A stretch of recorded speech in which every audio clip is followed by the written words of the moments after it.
अस्सलाम वालेकुम सामीन और नाजरीन, आप सुन और देख रहे हैं रेडियो 89.4 सुनो पंजाब और डॉक्टर साइमा अज़ीमी साहिबा।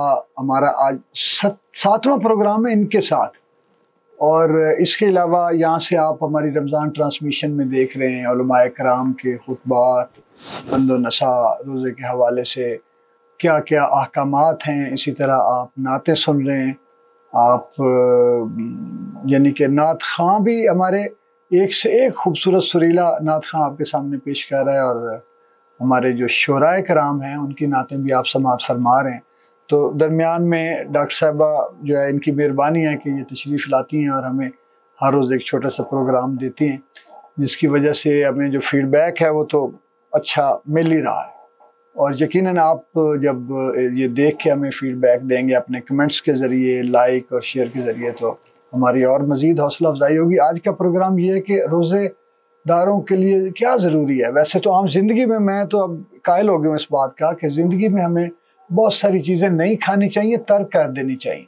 लेकिन रोज़ेदार के लिए तो वो चूँकि उस प्रैक्टिस से गुजरा होता है, वो रोज़ा जो जैसी हालत है जिस्मानी कि इतना अरसा जो है वो पेट मैदे को खाली रखना है, कुछ खाना पीना नहीं है, तो वो मेरे ख्याल में नाजुक हो जाते हैं अज़ा, कुछ मैदा नाजुक हो जाता है। तो फिर तो हमें ऐसी चीज़ों के नज़दीक ही नहीं जाना चाहिए कि जो मुज़र सेहत हैं, जो हमारा जिस्म और हमारे जो आज़ाए रईस हैं उनको कबूल ना करें। तो आप क्या क्या बताएं ज़रा डॉक्टर साहब। देखिए, सबसे पहले हमारे दस्तरखान पे कार्बोनेटेड वाटर नहीं होना चाहिए, किसी भी टाइप का, किसी भी नाम का नहीं होना, क्योंकि ये है एसिड। ये जो सोडे वोडे हम बोतलें पीते हैं जी, ये एसिड है और इसकी पीएच जो है वो टॉयलेट क्लीनर से ज्यादा है। यानी ये इतना तेजाबी है कि टॉयलेट क्लीनर और इसको अगर हम मैच करेंगे तो ये हमें ज्यादा तेजाबी मिलेगा। ये रिसर्चर्स तो यही बता रहे हैं। और अगर आप सोचें कि अगर हम खाने के दौरान, वो भी खासतौर पर रमज़ान में, इसको हम अपने दस्तरखान का हिस्सा बनाएं और ग्लास भर भर के वो पिएं,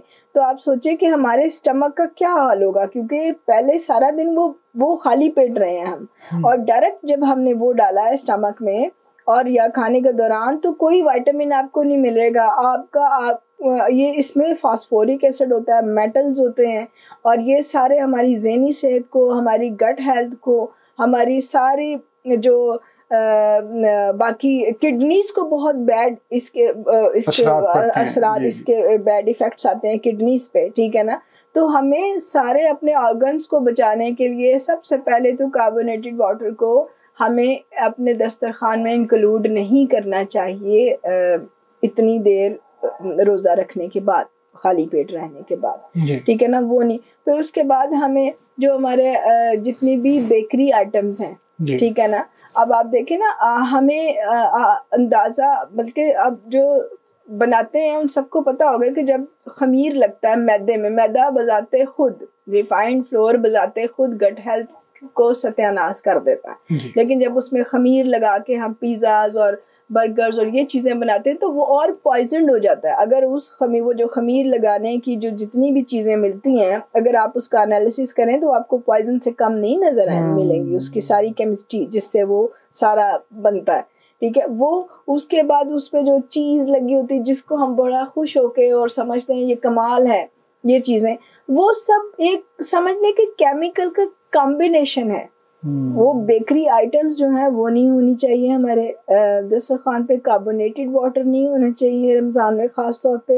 ये पिज्जा बर्गर भी कई दफा रख लेते हैं, पैटीज बहुत खाते हैं, समोसे, पैटीज और समोसे जिस आयल में बाजार में वो बन रहे होते हैं जी, पकोड़े समोसे तो, और वो पकोड़े बहुत हैवी डाइट होती है। बेसन को जब हम तेल में फ्राई करते हैं तो वो बहुत हैवी बन जाता है, ठीक है ना, वो नहीं खाना चाहिए, वो भी स्टमक को सत्यानाश कर देता है। अच्छा, आप तो कहने नहीं, मैं कहता हूँ अगर थोड़ा बहुत चलो खा लें, नमकियात पूरे हो जाएं ना, नहीं जी, तो फिर उन्होंने 1-2 लाजमी खाने हैं, थोड़ा बहुत उन्होंने खाना ही खाना है।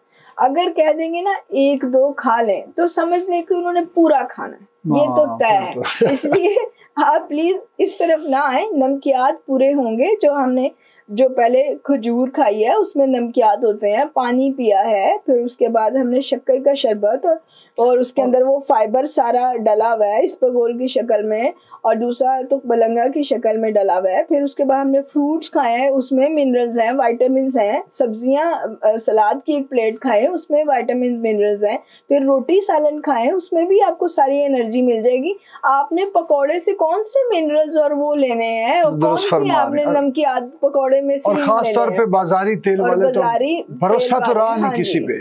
भरोसा तो रहा, भरोसा नहीं है। और वो तो अच्छा, एक और चीज भी जो है जाते जाते मैं बताना चाह रहा हूँ कि एक तो दूध का, खालिस दूध का मिलना जो है तकरीबन नामुमकिन है। जी बिल्कुल ऐसे। जिन लोगों को खालिस भी मिलता है ना, वो भी अब बताते हैं कि भैंसों को इंजेक्शन लगा के ज्यादा दूध निकालने के लिए, तो वो भी कोई पता नहीं उसमें हार्मोन सिस्टम डिस्टर्ब कर देता है। वो इंजेक्शन लगा दूध जो भी पिएगा वो डायरेक्ट उसमें शामिल होता है। जिनको फिर अब प्रोसेस्ड मिल्क मिल रहा है, हाँ जी, वो और अजाब है। और जब उसमें बोतल शामिल हो गई, वो तो समझे हड्डियों को तबाह कर देगा ना। वो तो समझ लें कि आप अपनी हड्डियों के लिए तबाही का सामान कर रहे हैं। और इसी तरह चाय भी जो है, ये भैंस के दूध वाली या गाय के दूध वाली, वो भी एसिड्स पैदा करती है और ब्लड प्रेशर हाई और जिगर को। कैसीन प्रोटीन और वे प्रोटीन, चाय में फ्लेवोनाइड जब उसके साथ मिलता है तो वो कोई बहुत अच्छा केमिकल नहीं बनता, खतरनाक बनता है। आप मना करते हैं कि सबके सामने नहीं, वो बताना लोग डर जाएंगे, ठीक है ना। और चाय पीना छोड़ देंगे।